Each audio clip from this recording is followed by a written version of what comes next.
박정희 대통령의 무덤 앞에서는 결코 옷깃을 여미고 싶어하지 않는 많은 이들이 있다는 것은 사실입니다.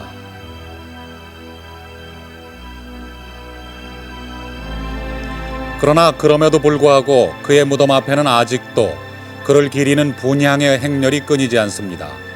사후 14년이 지난 오늘까지 박정희 대통령에 대한 평가는 그렇게 엇갈리고 있는 것입니다.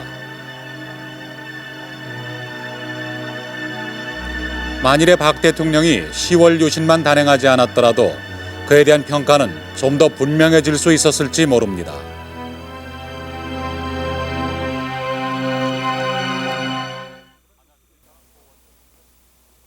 안녕하십니까, 고원정입니다. 1961년에서 1979년에 이르는 박정희 대통령의 집권 18년을 마감시킨 것은 단 두 발의 총성이었습니다. 1979년 10월 26일의 일이었습니다. 그 총격의 장소가 궁정동에 있는 중앙정보부 별관, 바로 이 밀실이었습니다. 이 자리에 박 대통령이 앉아 있었고 차지철 경호실장이 여기, 그리고 맞은편에 김재규 정보부장과 김계원 비서실장이 앉아 있었습니다. 오후 5시 50분경에 김재규 정보부장은 일어서서 차 실장에게 권총 한 발을 쏜 뒤 박 대통령의 가슴에 총을 쏘았고 박 대통령은 비스듬히 왼쪽으로 쓰러졌습니다. 후일 김재규는 이 순간을 돌이켜서 야수의 심정으로 유신의 심장을 쏘았다라고 진술한 바 있습니다. 어쩌면은 박 대통령이 이곳에서 숨을 거둔 것은 우연이 아닐지도 모릅니다.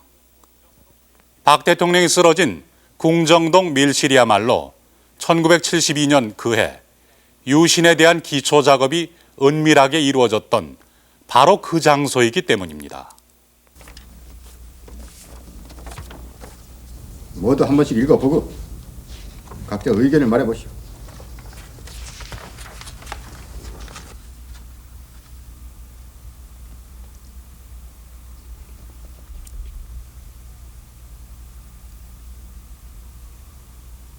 의견 없어?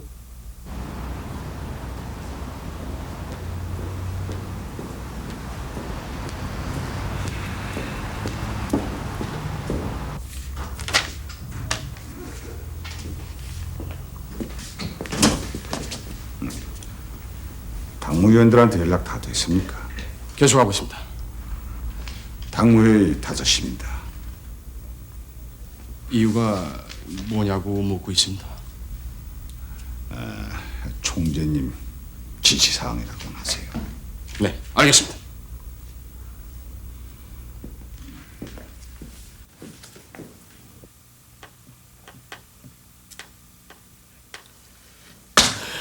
양 시장 이거 어떻게 된 거야? 아니 배가 아프다고 잠깐 나갔던 사람이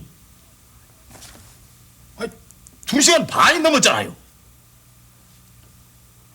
참 이거 국정감사를 뭘로 보는 건지 우리 그만 선회합시다.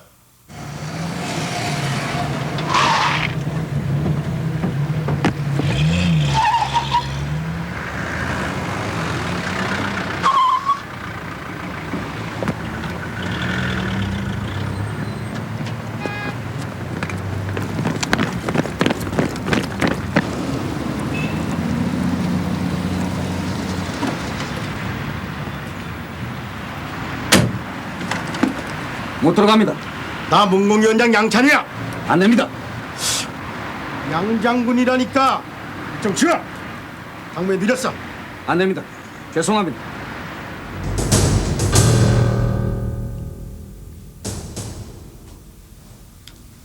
국회도 해산되고 정당 활동도 금지될 모양입니다. 우리 공화당도 어떻게 될지 그 운명을 모르니 여러분들 각자가 자중자애 하시도록. 효력을 중지시키는 비상조치를 국민 앞에 선포하는 바입니다. 1. 1972년 10월 17일 19시를 기하여 국회를 해산하고 정당 및 정치 활동의 중지 등 현행 헌법의 일부 조항 효력을 정지시킨다.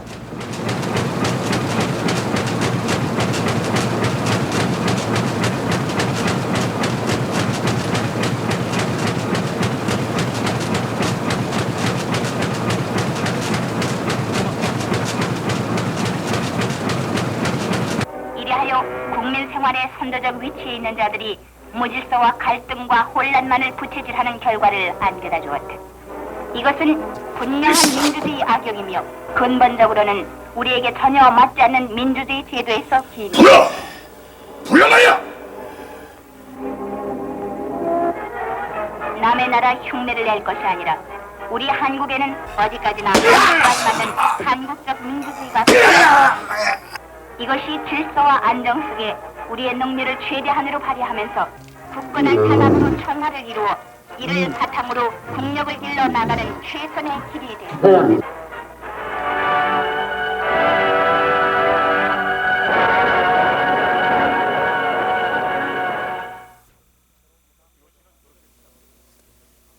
요시는 그렇게 시작됐습니다. 비상계엄이 선포된 그 열흘 후에 새로운 헌법 개정안이 공포됐던 것입니다. 이 헌법의 개정과 헌법 개정에 따른 새로운 정치 체제의 출범을 이른바 10월 유신이라고 일컫는 것입니다. 10월 유신은 우리 헌정사상 첫 번째가 아니라 7번째 개헌이었습니다. 그러나 그때까지의 개헌은 어쨌든 형식상으로는 헌법적 절차에 따른 것이었습니다. 그에 반해서 유신헌법은 계엄군의 동원이라는 변칙적이고도 폭력적인 수단으로 헌정을 중단시킨 가운데 이루어졌습니다. 이 유신헌법의 내용을 보면은 대통령은 국정 전반에 관한 긴급 조치권을 가지는 이외에 국회 해산권을 가지고 있었습니다. 그러나 국회로부터 불신임은 당하지 않도록 불신임 조항은 삭제되어 있었고, 이른바 유정회라고 불리우는 국회의원 정수의 3분의 1에 대한 추천권과 대법원장, 법관에 대한 임명권까지 가지고 있었습니다. 그리고 이 대통령은 통일주체 국민회의에서 간접 선거에 의해서 선출되게 되어 있었고, 연임 조항에 대한 제한이 없음으로 해서 사실상 무제한 연임이 가능하도록 되어 있었습니다. 이 헌법의 내용은 사실상 무소불위에 가까운 막강한 권한을 대통령 한 사람에게 위임시킨 것이었습니다. 1972년 당시 왜 이런 헌법이 필요했을까요?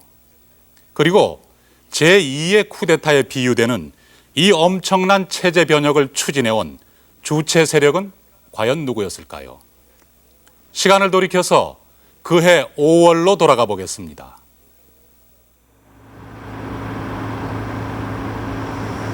그해 5월 초 이우락 정보부장은 비밀리에 평양을 방문하고 돌아왔습니다. 중앙정보부장에 취임한 이래 은밀히 시도해온 남북 접촉이 이제 무언가 형태를 갖추기 시작한 것입니다.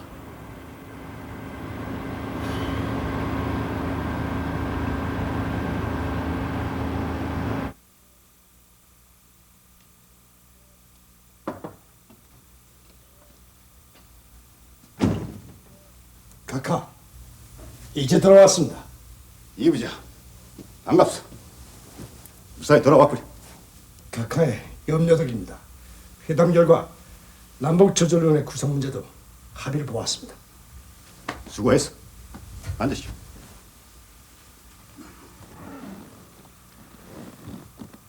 그래, 그쪽 가보니 어때? 느낀 점이 많습니다. 저쪽은 바위덩이 같은 체제인데 우리는 뭐하고 있나 싶더군요. 그쪽에서는 집권체제가 단단하고 각하께서는 삼선 임기 후에 물러나야 할 상황이니까 이 대화도 저쪽에서 늘 주도권을 잡게 되죠.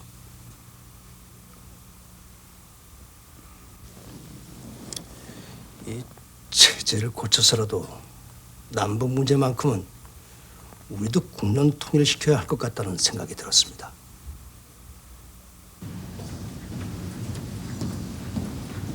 관계자들의 증언에 따르면 유신을 위한 구체적 작업은 이때쯤 시작됐습니다. 그것은 암호명 풍년 사업으로 통했습니다.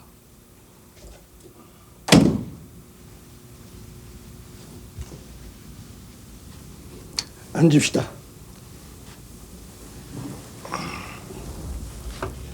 연락받고 대기하고 있었습니다. 인원은 구성했습니까?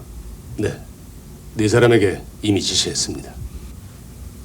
김 부국장, 이번 일은 국가와 대통령 가까이 운명을 좌우할 중대한 사안입니다. 보안이 생명이에요.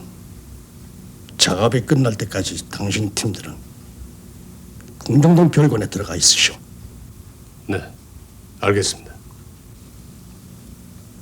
이건 완전히 새로운 체제를 창조하는 거예요.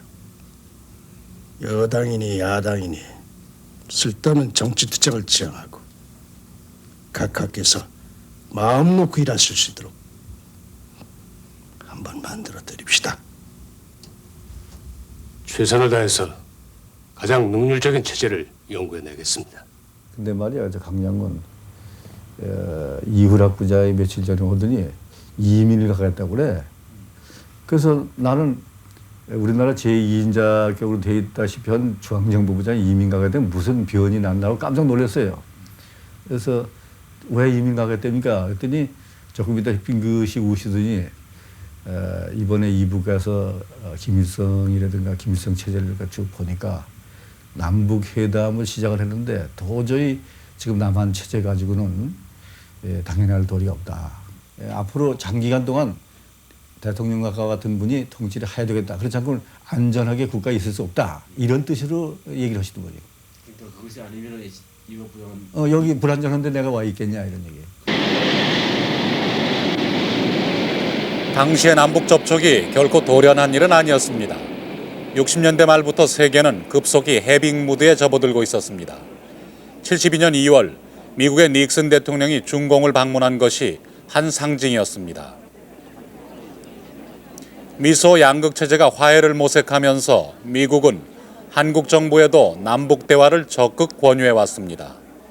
국제 정치 질서 재편에 따라 한반도의 냉전 구조 또한 어떤 형태로든 변화하지 않으면 안 될 형편이었습니다. 국가 안보와 관련된 중대한 발표와 기자회견이 있을 예정입니다. 그 실황을 지금부터 KBS TV 제공으로 TBC TV, MBC TV 공동으로 전국에 중계 방송해드리겠습니다. 실은 제가 지난 5월 초 박 대통령 각하의 뜻을 받들어 평양에 갔다 왔습니다.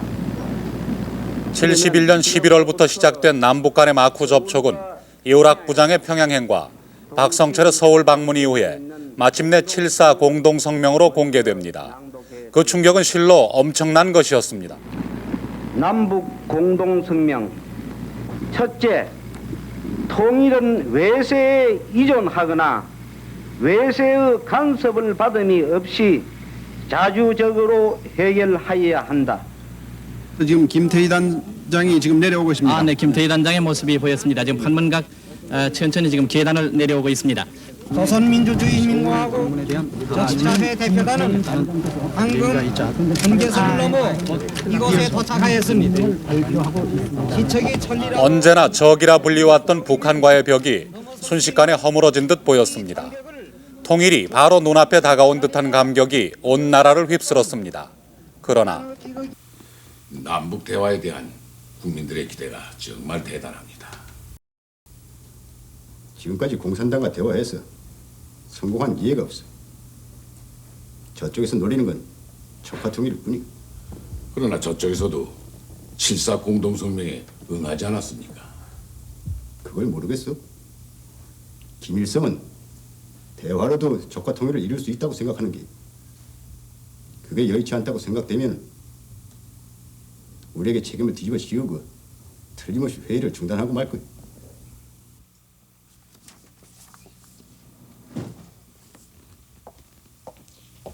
장관님, 청와대 직통전화입니다. 예, 신직순.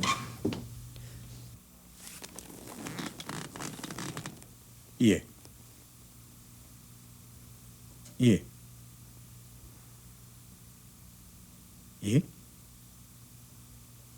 하지만 지금 대화가 무르익고 있는데 그렇게 서둘러 처형할 필요가 있겠습니까? 저쪽에 어떤 영향이 미칠지도. 네, 알겠습니다. 곧 조처하겠습니다.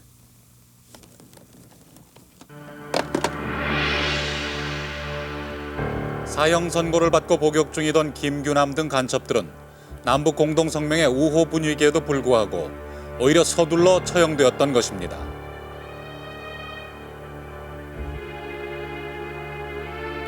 남북 대화를 하려면 우선 우리가 힘이 있어야 해요. 그 길이 뭐냐? 이거요. 권력의 구심점을 찾아야 해요. 대통령의 파워를 대폭 강화해야 합니다.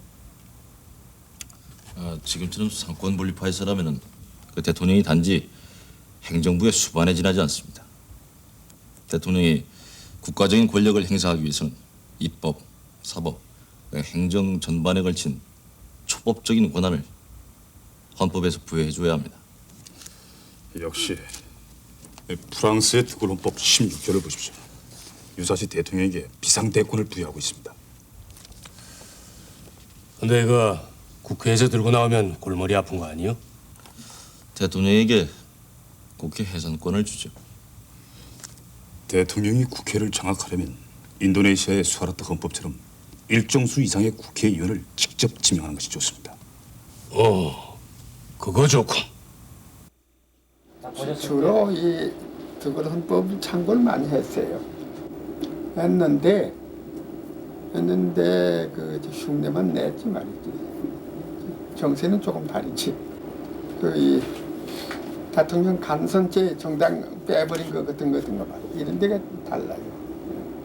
올란서 특권헌법 58년에 처음 될 땐 정당이 다 관여했지. 했는데 여기는 정당을 빼버렸단 말이야. 그래 놓으니까 문제가 있어. 정당을 빼버리니까 말하자면 말이지. 야당을 발붙일 곳이 없어지잖아요. 이제 그 대표 추천제도, 이제 국회의원 추천제, 막 이런 것은 되게 뭐 인도네시아 그게 통해 냄새가 나고. 통일에 대한 부푼 기대 뒤에서 극비리에 진행되고 있었던 풍년 사업. 그것은 왜 그때 시작되었을까요? 그것은 7.4 공동성명과 어떤 관계가 있을까요? 그 사업의 시발점으로 알려진 이우락 씨는 지금 경기도 광주의 한 도요에 파묻혀서 일체의 인터뷰를 거절하고 있습니다. 뭐 부장님 생각은 전혀 사람들한테 얘기도 안 하고 만나지도 않으실 생각이죠. 예, 지금 그렇게 계십니다. 근데 딴 데서나 일부에서나 만나시는지 몰라도 여기서는 뭐. 이우락 씨는 오늘까지 곧게 입을 다물고 있지만 5년 전 KBS의 한 좌담회에서 이런 말을 남긴 적이 있습니다.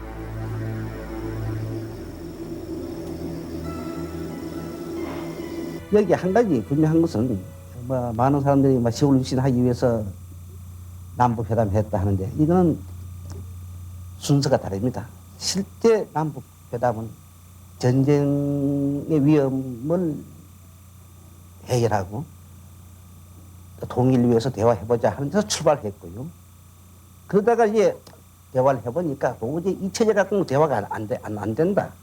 우리도 대통령이 하루 1년을 하고 그만두는 하더라도 북한과 같이 오래 할 수도 있다 하는 이러한 체제를 과시하지 않고는 이 대화가 안 되겠구나 한 그러한 대화의 욕심에서 10월 유신이 또 발생됐는데 그 문제에 대해서는 10월 유신을 위해서 대화하는 건 아니다 하는 것만 제가 설명합니다.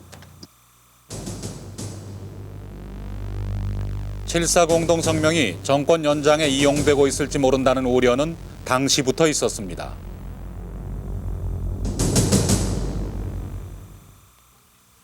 이제 민족의 염원인 통일을 최후의 구호로 이 정부가 정권 연장을 꾀하려 하는 것은 아닌지 의심하는 사람들이 많이 있습니다. 지난 70년 10월 이우락 씨가 대통령에게 상신한 비밀 계획서 속에는 박 대통령의 임기가 만료되는 75년 이전에 이 국회를 해산하고 정계를 개편해서 정권 연장을 한다는 계획이 수립되어 있으며 독일하는 대통령이라는 구호까지 만들었다고 하는데 이게 사실입니까? 이 본의원이 알기로는 지금 한 모 교수와 청와대 특별보좌관 몇 사람이 모 장소에 모여가지고 드골식 헌법이라든지 하는 여러 가지를 구성하고 있다는 얘기를 듣고 있습니다. 만일 개헌과 같은 사태가 다시 벌어질 때 국무총리는 어떻게 할 것인가? 그것을 묻고 싶습니다. 결과가 어떻게 되겠어요? 박정희 대통령은 자기가 가장 믿는 참모 몇 사람, 또 한 갈 교수를 중심으로 해가지고 그런 어마어마한 정치적인 그 핵책을 하고 있는데, 이것이 최영우가 본회의에서 폭로가 되기 때문에 박정희 대통령이 생각할 때는 우리 중에서 배신자가 있다. 비밀 작업팀 중에서. 그렇지. 비밀 작업 중에서 배신자가 있다. 그러니 노발대발했지. 이 배신자를 어떤 일이 있더라도 색출해야 된다. 그리고 그 색출을 하기 위해서 내가 연행돼 가지고 얼마나 물고문 정의고문을 많이 받았겠어요. 7.4 공동성명 이후 평양과 서울을 오가면서 남북 적십자 회담과 남북 조절위원회 회담이 잇따라 열리고 온 나라는 마치 금방이라도 통일이 될 것 같은 그런 열기에 휩싸여 있었습니다. 바로 그때 궁정동의 깊숙한 밀실에서는 단 몇 사람의 손에 의해서 극비리에 엄청난 체제 변혁 작업이 이루어지고 있었습니다. 그리고 이후 박 대통령은 10.17 특별선언에서 남북 대화를 뒷받침하고 평화 통일을 구현하기 위해서는 체제 변혁이 불가피하다라고 유신의 명분을 역설합니다.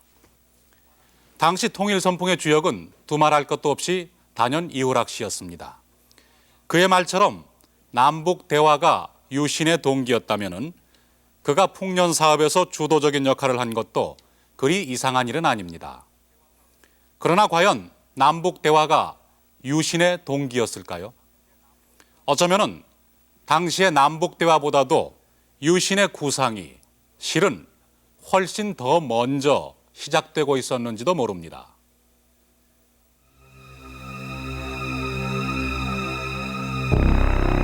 한 해 전 1971년의 대통령 선거는 전례 없는 격전이었습니다. 개헌이라는 무리수를 써서 3선에 도전한 박 대통령은 여론의 공세를 받으며 신민당의 김대중 후보와 힘겨운 싸움을 벌여야 했습니다. 그런데 이때 유세 전에 이미 박 대통령의 영구 집권설이 공공연히 거론되었던 것입니다.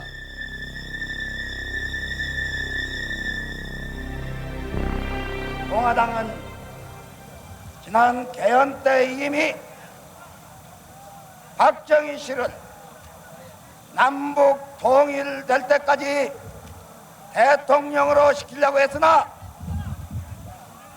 그 당시는 아직 자기 공화당 내부나 야당이나 국민이나 거기까지는 할 수가 없어서 못했던 것입니다. 이번에 박정희 씨가 승리하면 앞으로는 선거도 없는 영구집권의 총통시대가 온다는 데 대한 확고한 증거를 나는 가지고 있습니다. 이번에 또다시 박 대통령을 뽑아주면 총통제를 만들어서 앞으로 박 대통령이 죽을 때까지 대통령을 해먹을 것이다, 이렇게 얘기를 합니다. 오늘 이 자리에서 여러분들에게 분명히 말씀드리거니와 내가 이 자리에 나와서 여러분들에게 나를 대통령으로 한 번 더 뽑아주십시오 하는 이런 정치 연설은 오늘 이 기회가 마지막 연설이 될 것이라는 것을 확실히 말씀드립니다.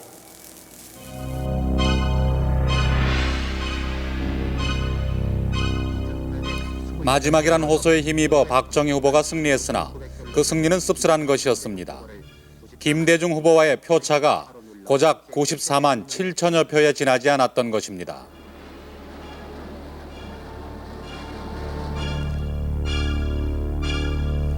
이어서 실시된 5.25 총선에서도 공화당은 사실상 패했습니다.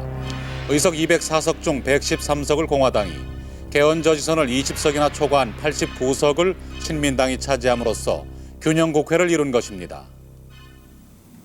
선거 치느라고 그동안 고생들 많았어. 오늘 마음 놓고 한 잔 들지. 감사합니다. 우리 대통령 각하를 위해서 건배! 건배! 건배!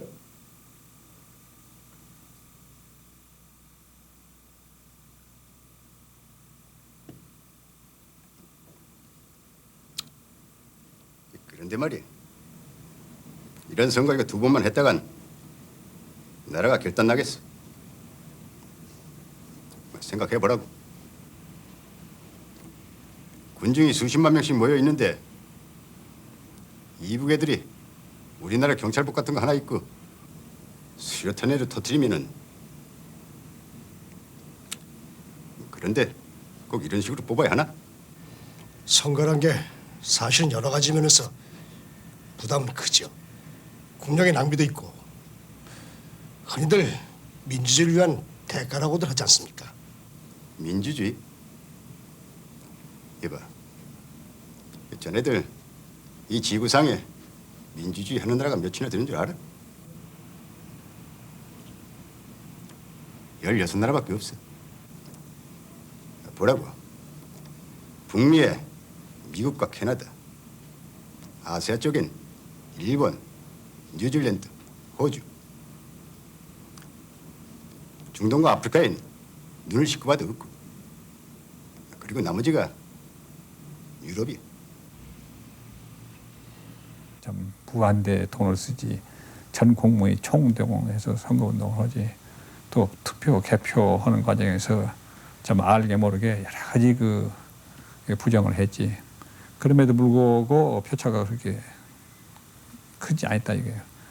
그래서 박 대통령이 아까 제가 말한 그 여권의 고위층 인사와 얘기하는 과정에서 이게 뭐냐, 이 국민들이 이럴 수가 있느냐, 내가 이만큼 했는데, 그렇다면은 이러한 국민들이 서구 민주주의적인 식으로 그 대통령을 뽑는다든가 그럴 적에 결국은 올바른 사람 뽑을 능력이 없는 거 아니냐. 그러니 뭔가 그 국가를 갖다가 또 국민을 갖다가 지도하고 이끌어가는 그런 새로운 제도가 필요하지 않냐. 그렇게 느꼈던 것 같아요, 박 대통령께서. 당시는 온갖 사회적 갈등이 표면으로 폭발해 나오던 시기였습니다. 박 대통령의 취임 후 불과 몇 개월 동안 법관들의 사법권 독립 요구, 광주 철거민들의 생존권 요구, 실미도 특수부대원들의 서울 난입, 파월 노동자들의 칼빌딩 난동 등 사건이 잇따랐습니다. 박정희 대통령이 밀고 온 고도성장 정책의 그늘 아래 10여 년간 쌓여온 문제가 70년대에 일제히 터져나오기 시작하는 것입니다. 도시의 근로집단 빈민층에서는 공정한 분배를 요구하기 시작했고, 사회 각 분야에서는 자유로화의 요구가 거셌습니다. 그것은 박정희 대통령의 집권에 대한 거대한 도전이었습니다.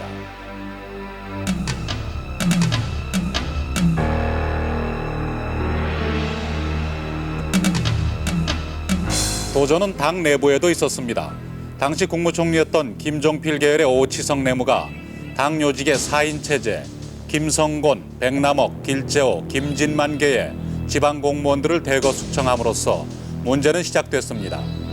이에 4인 체제는 신민당에서 상정한 3부 장관 해임안에 동조, 공화당 표를 몰아줌으로써 오치성 내무를 해임시키려 했습니다.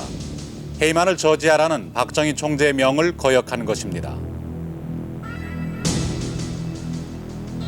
해임안이 통과된 그날 밤 공화당 의원 23명이 기관에 연행되어 고문 취조받고, 김성곤, 길재호 의원이 강제 탈당되는 한편 오치성을 비롯 3명의 의원에게 6개월 정권 처분이 내려졌습니다.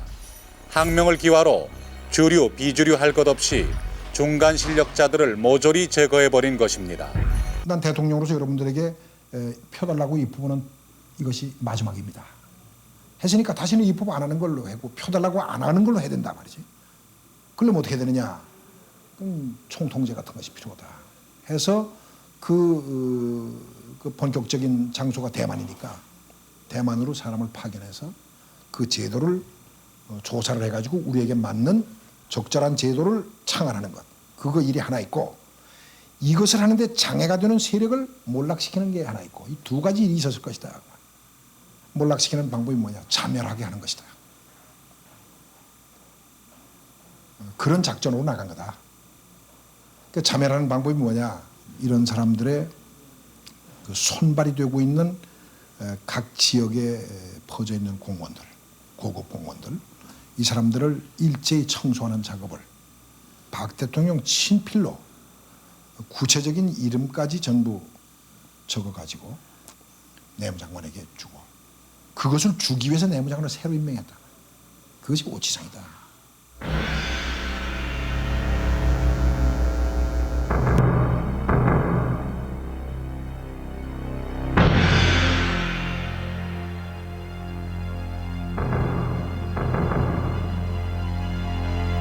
밖에서는 시위가 번져갔습니다. 공화당을 대숙당함으로써 당내에서는 확고한 친정 체제를 구축했으나 밖으로부터의 도전은 잠재울 수 없었습니다.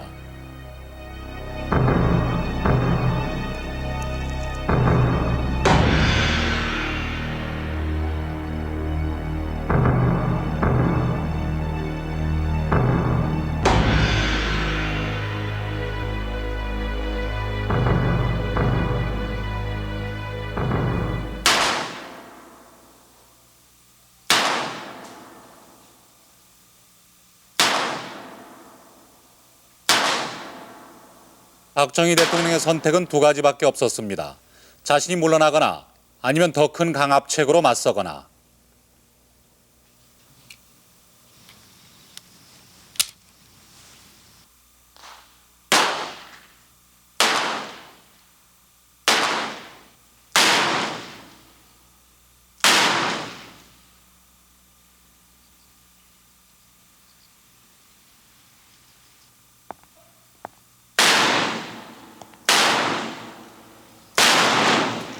카카, 사격 솜씨는 여전하십니다. 총 쓰는 법은 아직 잊어먹지 않았어.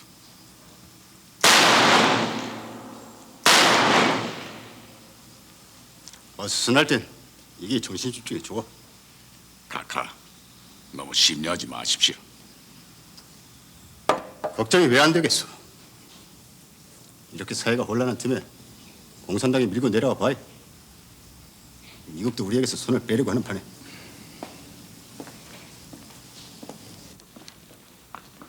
야당은 국민에게 자유와 인권만 주면은 공산당을 이길 수 있다고 떠드는데 다 거짓말이. 우리나라 아직 멀었어. 북한 놈들에게 먹히지 않으려면 다른 게 필요해요. 김 실장, 프랑스 제5공화국 헌법 말이야. 그 득을 헌법이라는 거 그것 좀 구해주시오. 득을 헌법 그거 때가 그게 그때 삼성 개헌 그 전후죠. 네. 내가 알기는 그죠. 법무부 직원을 불러서 한 1년 체류시킨 년도 있어요. 내가 추측은 말이죠. 그때 이제 닉슨 대통령이 이제 탈아시아 정책을 허전했어요. 그래서 한국서 일개산을 빼가고 그럴 때부터 그분이 구상했다고 봐. 스스로만. 그건 내가 직접 들었어요. 그 부분을 이게 내가 지금까지 생각해서 이런 걸 맹글을 봤다 그래요. 박정희 대통령의 선택은 12월 6일 비상사태 선언으로 나타났습니다. 첫째, 정부의 시책은 국가안보를 최우선으로 하고 조속히 만전의 안보태세를 확립한다. 둘째, 안보상 취약점이 될 일체의 사회 불안을 용납하지 않으며 또 불안 요소 북한의 위협이 커지고 있다는 안보 위기가 명분이었습니다. 무책임한 안보 논의를 삼가야 한다. 여섯째, 최악의 경우 우리가 향유하고 있는 자유의 일부도 유보할 결의를 가져야 한다. 현실적으로 특별한 위기 상황이 있지는 않았다 해서 타임지는 이를 상상적 비상이라고 명명했습니다.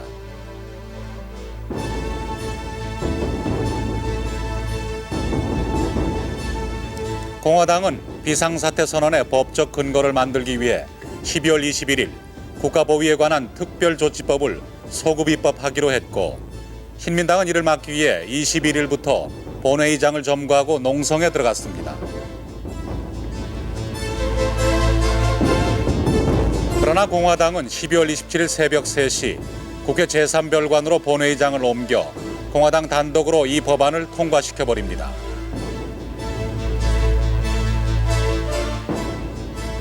이 법안은 대통령이 비상사태 아래서 전권을 행사할 수 있도록 광범한 비상대권을 부여하고 있는 것이었습니다.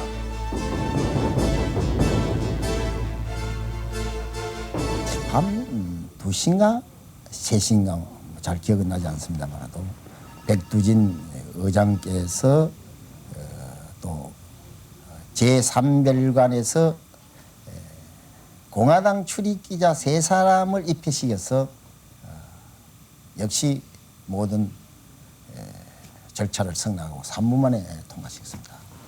그래서 저희들은 그 소식을 듣고 뛰어갔죠.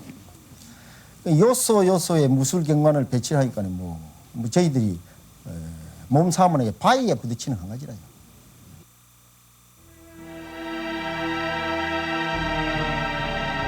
이른바 보위법 파동, 그 후유증으로 국회는 한동안 파행을 면치 못합니다. 국가보위법은 그렇게 값비싼 대가를 치르고 얻어낸 것이었습니다. 그렇게 힘들여서 통과시킨 보위법을 박 대통령은 그 이듬해인 72년에 이르기까지 한 번도 쓰지 않았습니다. 안보 정책이 달라진 것은 거의 없는 대신 72년 들어서 두드러지게 눈에 띈 것은 바로 야당 탄압과 언론 탄압이었습니다. 왜 이 시기에 박 정권은 그처럼 야당과 언론에 대해서 가혹하게 대했던 것일까요? 호세 평자들은 그것이 유신헌법 공포에 대비한 비판 세력 길들이기였다라고 보고 있습니다. 즉, 그때 이미 박 대통령은 더욱 강력한 유신헌법을 구상하고 있었다라는 얘기가 됩니다. 그 박정희 대통령이 원한 것은 바로 비상대권이었습니다. 국가보위법은 분명 그것을 보장해 주는 것이었지만 거기에는 치명적인 결점이 있었습니다.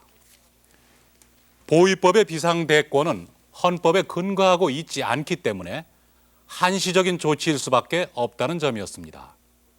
그 문제를 해결해 주는 것이 바로 유신헌법이었습니다.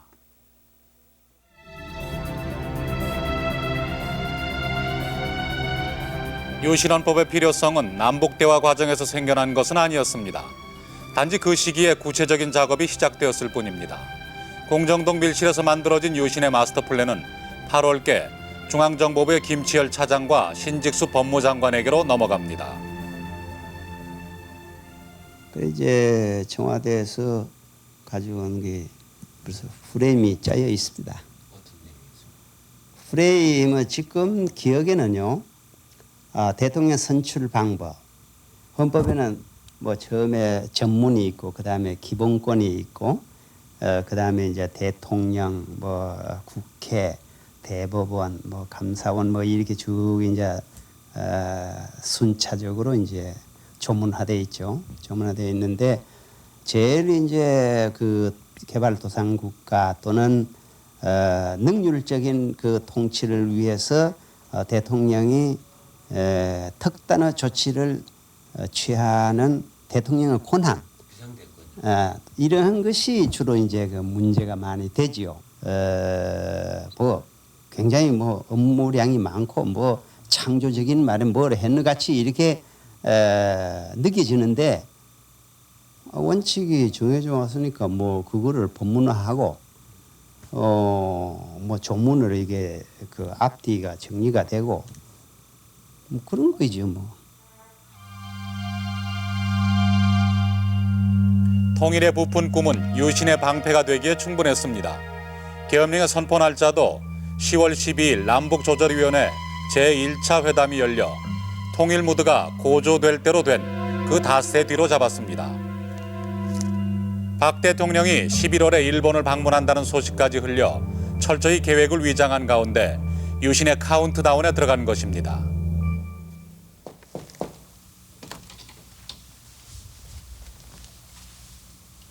각하, 기갑부대 배치도를 작성해 왔습니다.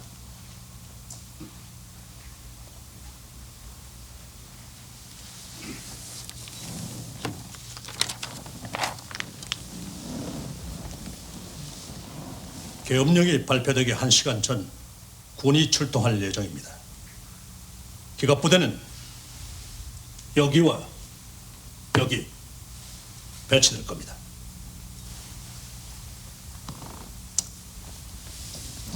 여기하고 여기 탱크 더 배치해.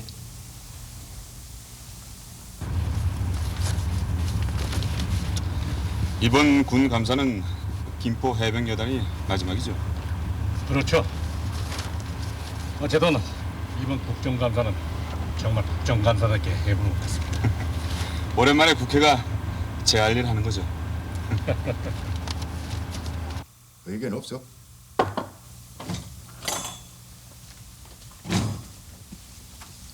각하, 난처한 일이 생겼습니다. 뭔가? 이 대통령 특별선언문 서도 말입니다. 급변하는 국제 정세에 대응해서 이 체제 변화를 꾀한다고 했는데, 그래서 저 미국 측에서 닉슨 대통령의 이 중공 방문이 우리 특별조치의 동기처럼 오해될 수도 있다고 닉슨의 중공 방문 얘기를 이 발표문에서 빼달라고 하더군요. 미국 놈들이 안 그랬으면 내가 뭐 답답했어? 우리가 거짓말 했나? 저 일본 대사관 측에서도 일중수교와 다나카 수상의 중공 방문 얘기는 빼달라고 하더군요.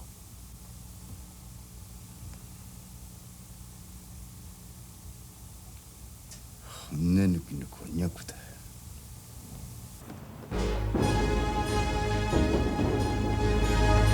박정희 대통령에 의해 곤약구로 명명된 유씨는 계엄군의 진주와 함께 7년간 이 땅을 지배했습니다.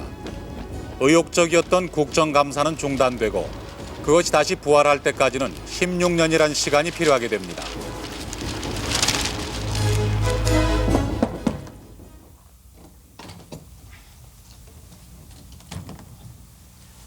각하, 부르셨습니까?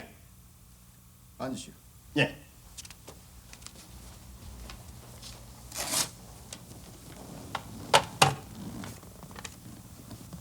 이 친구들 잡았다가 철저히 조사 좀 하시오.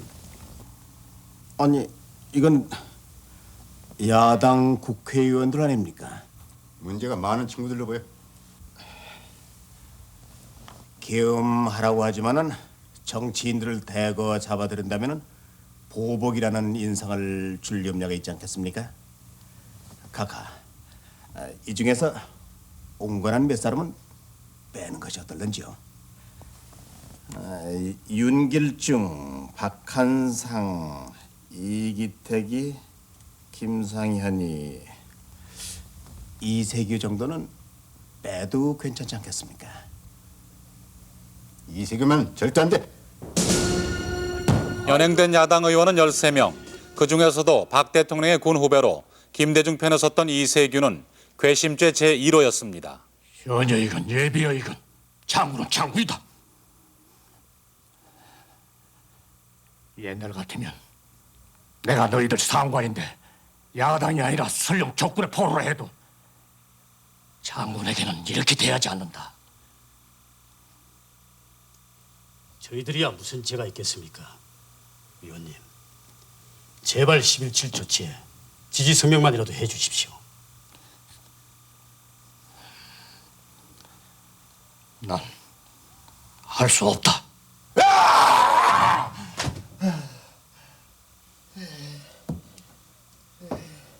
어때? 통닭구이 한 번 더 당해볼 테야? 일국의 국회의원을 이렇게 국회의원 좋아하네. 당신 국회의원이랍시고 올 7월에 국회에서 득올식 헌법운은 잘도 떠들었는데 도대체 누구야? 제보자가 누구야?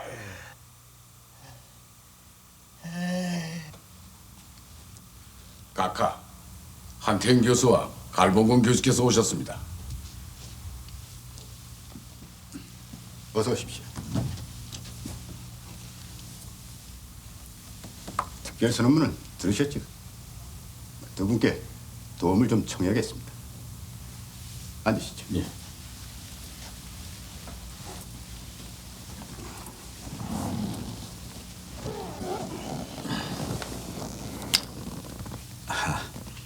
작년 가을에 이 청와대에서 드골 헌법 개요를 보내달라고 해서 보내드린 적이 있습니다만은 그때 뭔가 변혁을 시도하고 계신다 생각을 했었습니다. 이거 뭐 내가 전문가는 아니지만은 그때부터 사실 공부 많이 했어요. 이것저것 연구해서 새 헌법의 골자를 내가 만들다시피 했죠. 이 헌법은 사실 우리가 독자적으로 개발한 거니까 뭐 운영만 잘 되면은 동남아에 수출까지 할 수 있을 거예요. 아, 예. 원칙상 학자 여러분께 맡겨야 하는 건데 보안 문제도 있고 해서 법무부에서 헌법 초안을 뽑았습니다. 그러니 양해하시고 오늘부터 법무부에 가셔서 마무리 작업 좀 도와주십시오. 우리가 맡은 임무는 이 새로운 체제를 조속한 시일 내에 법제화하는 겁니다. 단 이 헌법의 기본 골격은 이미 고위층에서 만든 것이므로 골격 자체에는 일체 손을 댈 수가 없습니다.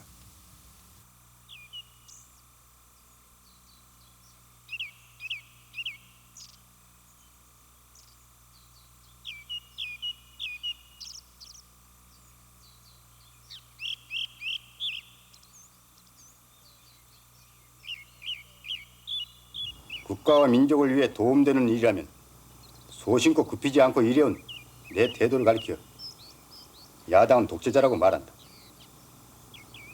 그러나 나를 아무리 독재자라고 비난해도 나는 이 소신과 태도를 고치지 않을 것이다. 오히려 독재라고 불리는 대통령이 진짜 국민을 위한 대통령이라고 나는 믿는다. 풍년 사업의 주체는 그 누구도 아닌 박정희 대통령 자신이었습니다. 박 대통령의 정치 철학과 통치 방식을 제도적으로 구현한 것이 바로 유신체제였던 것입니다. 여러 증언으로 미뤄보면 박정희 대통령은 오직 그만이 이 나라를 구할 수 있다라고 진정으로 믿었던 것 같습니다. 어쩌면 그는 정말로 이 나라와 민족을 사랑했는지도 모릅니다. 그러나 바로 그 구국의 신념이 그로 하여금 권력의 자리에서 물러나지 못하도록 만들었습니다. 아시다시피 민주주의는 그 과정을 중요시하는 이념체계입니다. 그러나 그는 과정이야 어떻든 결과까지 최단거리를 통해서 능률적으로 성취하려고 애썼습니다.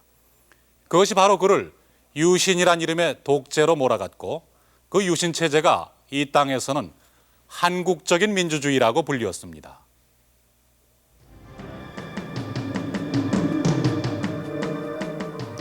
계엄하에서 국회 기능까지 수행하게 된 비상국무회의는 10월 22일 첫 회의에서 국민투표에 대한 특례법을 의결했습니다.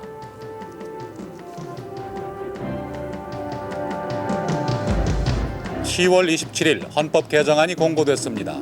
새 헌법안도 형식 요건으로는 소정의 공고기간을 거쳐 국민투표로 확정되게 되어 있기 때문입니다. 이날 윤주영 문공장관은 이 개헌 조치를 일본의 근대 민주주의의 씨를 뿌린 메이지 유신에 비겨서 10월 유신이라 이름 붙였습니다. 대통령에게 모든 권력을 집중하며 국민의 주권은 그 대표자나 국민투표에 의해서만 행사할 수 있는 이 헌법에 대한 선택은 11월 21일 국민투표의 기회뿐이었습니다.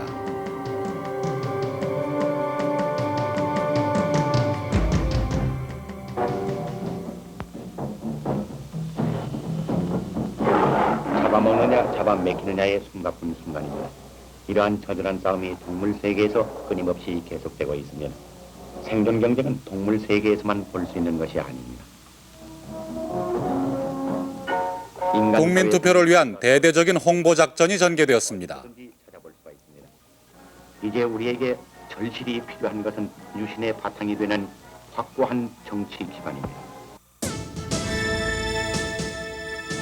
신문지상에는 수출 100억 불, 국민소득 1,000달러, 새마을 사업 지원 등 미래의 화려한 청사진들이 제시되고 신문방송에는 유신 지지 성명과 지지 연설이 줄을 이었습니다.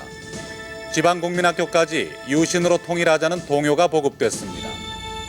선생님들을 동원해가지고 각 지역에 다 내보내서 지역 담당을 해서 그러니까 쉽게 얘기하면 통반 뭐 지금 이렇게 해서 몇 개 통반이 몇 개 통반씩 이렇게 나눠서 아주 찬성을 꼭 해야지만이 우리는 살아남을 수가 있다는 이런 얘기. 다시 말하면 우리 것은 우리 몸에 맞는 것을 우리 것이래야 되고요. 또 외국 것은 서양 것은 맞지 않는다. 이것이 바로 한국적 민주주의다라고 이렇게 이제 얘기를 했죠.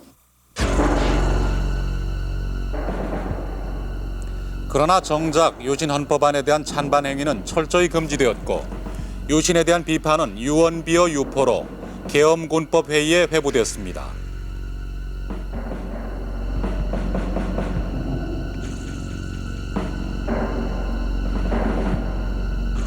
국민투표 결과는 91%의 압승으로 표현됩니다. 박정희 대통령은 이를 평화통일을 위한 국민의지의 표현이라고 받아들입니다.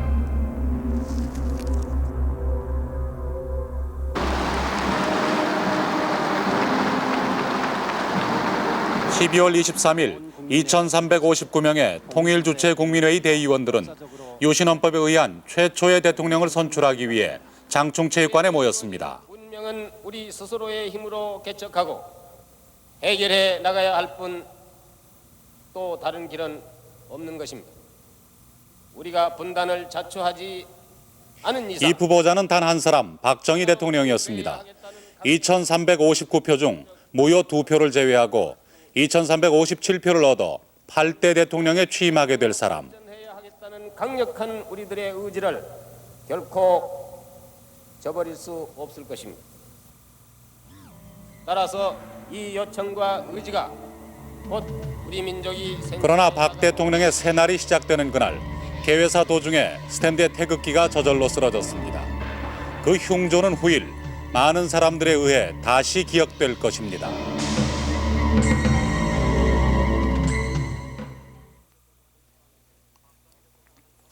박정희 대통령 한 사람에게 절대 권력을 부여함으로써 이른바 유신 시대는 그 막을 올렸습니다.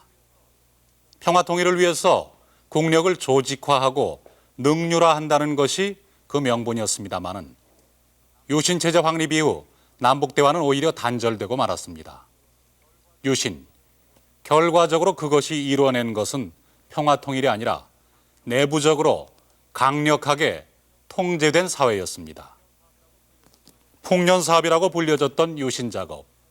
그것은 궁정동 밀실에서 공개된 논의도 없이 몇 사람의 독단만으로 이루어졌고 비상계엄이라는 폭력적인 수단을 통해서 선포됐습니다.